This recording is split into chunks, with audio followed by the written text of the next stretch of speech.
In the early years of the United States, a significant test to federal authority arose in western Pennsylvania. This confrontation came to be known as the Whiskey Rebellion, named after the farmers' insistent opposition to the federal excise tax placed on distilled spirits like whiskey. Crafted in 1791, the tax law was part of Secretary of the Treasury Alexander Hamilton's plan to reduce the national debt incurred during the American Revolution. However, for many farmers, particularly those in the frontier regions, the tax posed a grave injustice. For these farmers, whiskey was more than just a drink. It was a critical economic commodity, easier to transport and sell than bulky grains. The tax cut into their profits, inciting fierce opposition.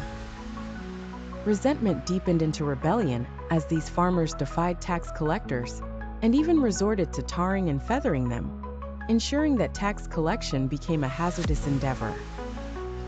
George Washington, then serving as the nation's first president, faced a dilemma.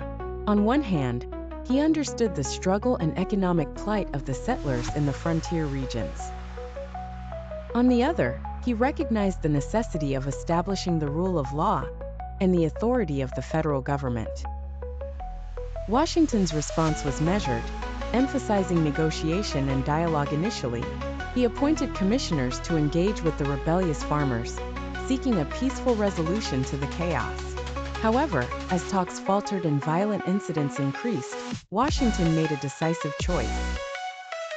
In 1794, invoking the Militia Act, he led a militia force of nearly 13,000 men, a considerable show of strength, towards Pennsylvania.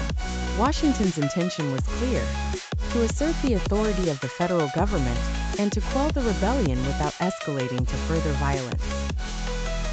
The show of federal might had the desired effect. By the time the militia reached the rebellious regions, the insurrectionists had largely dispersed, recognizing the futility of their resistance.